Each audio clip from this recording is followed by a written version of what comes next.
beautiful collectors and Jurassic Park fans. Once again, it's the one and only Optibotimus coming at you with another video review. And on today's episode, we're going to be taking a look at the new Jurassic World Legacy Collection Tyrannosaurus Rex Ambush Pack. Another outstanding release by the folks over at Mattel, and continuing on with their expansion of the Jurassic Park Lost World franchise. This set features a newly painted version of the Buck Tyrannosaurus Rex from the film, as well as a new Dr. Ian Malcolm, and the Mercedes vehicle that we saw in the film as well, which I'm just super excited about this set, mostly because of the prospect of being able to get that very large RV command center. That is a kind of dream release for me. But the fact that they went as far as giving us this Mercedes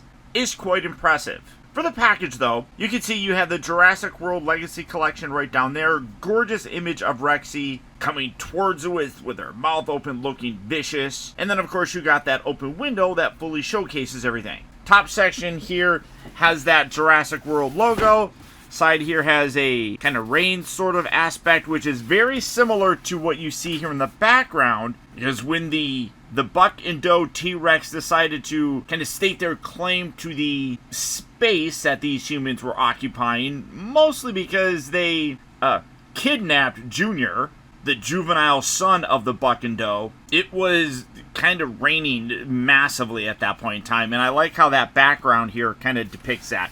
Side here has that continues on, and then when you come around to the back of the box, you can see you got the Mercedes, you got Dr. Ian Malcolm, you got the T-Rex running after him. Really very excited. Now, I know to some Jurassic collectors, this set is, I don't want to say like a controversy, but some are definitely a little bit more critical of it, especially since we recently saw a Mattel Creations Kickstarter sort of thing that was going to include a Hammond Collection Buck T-Rex, which we've already gotten the regular Rexy Hammond Collection, so the Buck was going to be like a repaint of that, and that's really what a lot of people want. They feel kind of let down by this, considering we did get a Buck T-Rex before, and we'll take a look at the comparison between the two here in a minute. But for the packaging on this set, that's about it. So without further ado, let's get it out here and see how cool it actually is. And here we have the new Buck T-Rex Lost World look for Dr. Ian Malcolm, as well as the Mercedes opened up and out of its packaging. And while yes, I do know that there are some people in the Jurassic Park collecting community that are kind of disappointed in this set, overall, I'm quite happy with it. Starting off first with the new Lost World version of Ian Malcolm, this is a pretty decent looking figure. Now granted, none of these are really going to be all that great, but you got a I just love how that's hanging out there. You got a semi-decent likeness there to Jeff Goldblum. I mean, obviously, it's not going to be overly spectacular. And as a Legacy Collection figure, it is not as good as the Hammond Collection. But I still think it's fairly decent. You can see you got a nice little paint on there that kind of gives him a little bit of a stubble. His hair looks really nice. You do have some layering of different paint and materials here for his shirt. You can see that he's got this green shirt with this kind of brown shirt over it, and then you have a jacket on there which looks really good. Does kind of resemble how he looked in the film, and then you can see that the rest of him is fairly basic. I mean, he's got a little belt on there. Overall, decent. You know, I don't know really what people are expecting with this, but it's pretty good. Articulation is all the same that we've seen on all of these Legacy Collection figures. Fairly standard articulation with the rotations and hinges and such. Doesn't have the double jointed knee, and then doesn't really have anything at the ankles, but serviceable, I would say. Granted, it probably would have been better to kind of have, I forgot his name, was it Eddie Carr? Eddie? Something like that?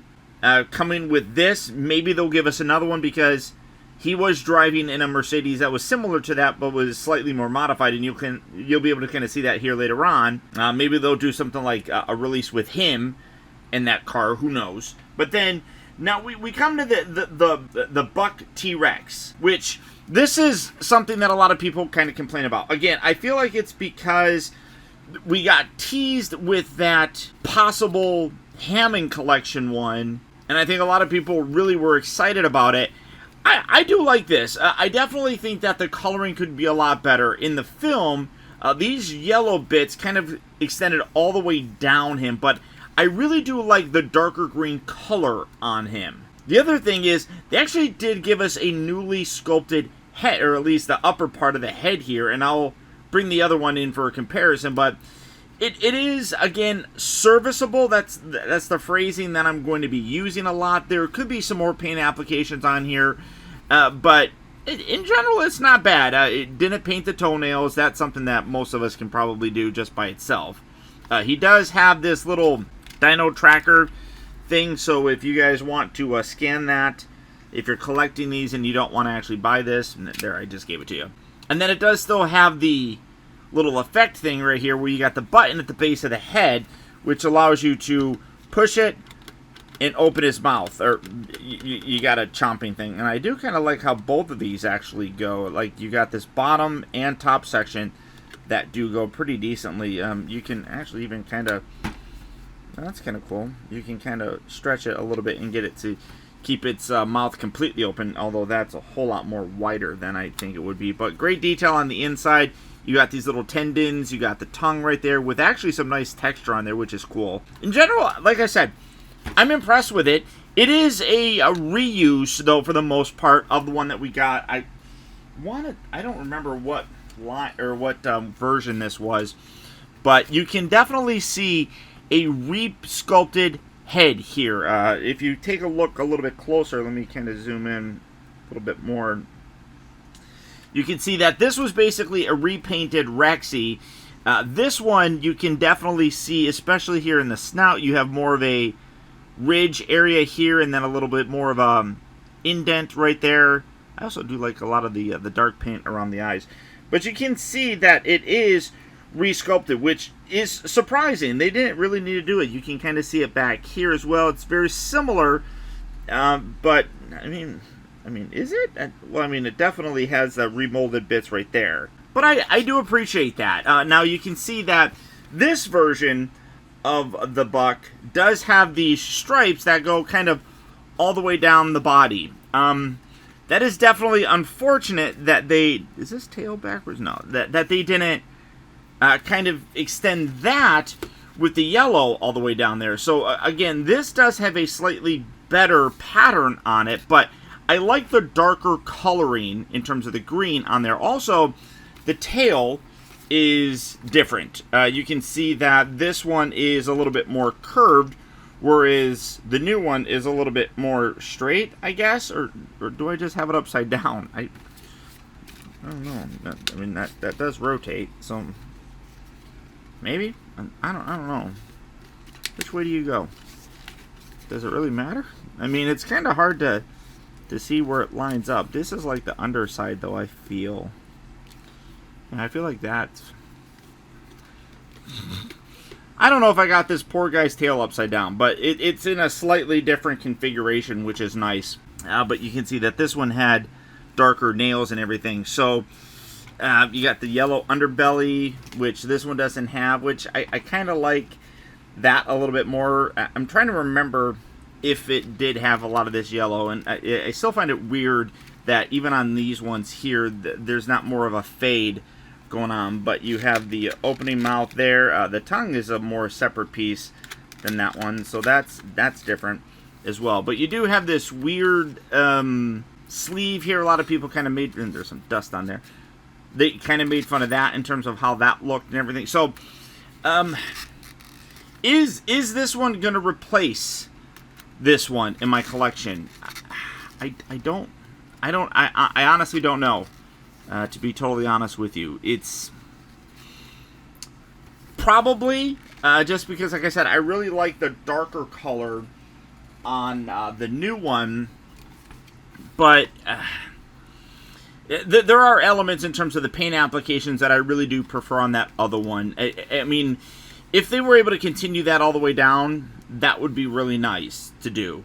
Articulation on this, you do have, like I said, that little sleeve right there, so you get a good range of motion with that. Kind of looking left and right here. Doesn't really look, I guess it kind of looks up and down a little bit, but most of the up and down is going to be at this section right here. These little baby T-Rex arms kind of hinge forward and back. They don't go in and out or anything. The legs move in and out. There is one locking joint right there, but you can... Oh, wow. What was that? That was not a good sound, but you can do something like that, and then... Oh, you can't even see what I'm doing, but, you know, kind of can do that, which is nice. You do have ankles that do rotate, because why not? And then the tail connects right inside there, and then that can move around. So, again, there's elements about this one that I like over the other one, and then there's elements about the other one that I like over that one. So, it's kind of a back and forth sort of thing. But I think that the majority of people are going to be picking this set up for this, and this is fantastic. All the way around looks great. You got the nice camo paint applications throughout there. The tires look really good. Nice paint on the rims as well. Some silver going around there. You do have, you can see a Mercedes logo right there, so this is like an officially licensed vehicle, which is nice. You do have a winch right here, which doesn't really do anything. But, again, if they release a version of this without this back section kind of thing, they might put an actual working winch inside there. So, that would be cool if they did that with Eddie. But you got the grates on the windows. You got little boxes here along the side that aren't functional or anything. But even like when you look at here, you can see that these have guards over the taillights. But the taillights are actually painted, which is nice to see. Coming to the top, you got an open window that allows you to look up and see all the dinosaurs. You got lights right there. You got this section right here, which can open. I don't think they ever used it, but one thing that's cool is you can just take one of your figures, kind of sit them in there. Just, again, one of the lines in the movie is that it puts you at a very convenient biting height, because you definitely have that. But you have that, and then that can close as well. But this section actually can remove, and this is where I feel like they could re-release this with leaving this piece off and then putting that winch inside there, which could give you a, you know, another version that could come with Eddie, I guess. The doors here, both of them open up, which is really nice, and then there is some nice detail in there. You got a steering wheel that does that turn? Yeah, that does turn. You got a little gear shift. There's actually cup holders inside there, which is hilarious. That's kind of funny, but only these front doors open. You can also see that there is a little peg right there, so again, you can take one of your figures, put that there, drop that, put that through here, and then you can have him actually sitting on there and being securely pegged if you really want. Did I even have that all the way down? Nope. There we go. So that's cool. That's definitely fun. But great detail on this entire thing. A lot of paint applications, way more than I was expecting, I think. The nice step here has been molded in this black plastic. You got taillights that are done up very nicely. Great. Actual vehicle. And then for comparison with that, let's bring in one of the other vehicles from the Lost World. This being that little engine dino hunter thing, and then good size between these. This is definitely a little bit more stubby of sorts, but you can see that the overall size is a little bit smaller on the Jeep, but that seems to be accurate, I would say, for the most part. And scale-wise, I think that these work really well together. Maybe if they're worried about releasing a very expensive RV Command Center, they could split... Why are you driving away? They could split it up into two separate releases, and then you could combine them. I mean, that would be kind of cool. But in general, I absolutely love this set. I really do. I think that the overall presence of it is very fun, and I'm just going to have that be like that. You guys know that I'm a big Jurassic Park fan, and I feel like this is a great release. Price-wise, it's going to run you a little north of $50, but I feel like that's a fair price. You know, you have $20 there, $20 here, you know, $15 or so for that guy, or $12. So I feel like it's worth it, even though that this is a repaint. They still have to pay to kind of cover, you know, the paint differences, the remolded skull piece. I'm happy with it. I don't really know why a lot of people aren't, other than the fact that I know they're disappointed in this not being the buck that we kind of saw with that Creations sort of thing, but I'm happy with it. I really am. Now, as I mentioned, as part of the Jurassic World Legacy Collection, this is exclusive to Target stores, and it seems to be hitting right now and in relative massive amounts, so you shouldn't have a hard time finding this. But beyond that, guys, that's about it. As always, I want to thank you all so much for tuning in and watching, and until next time, this is Optibotimus saying adios, au revoir, and auf Wiedersehen.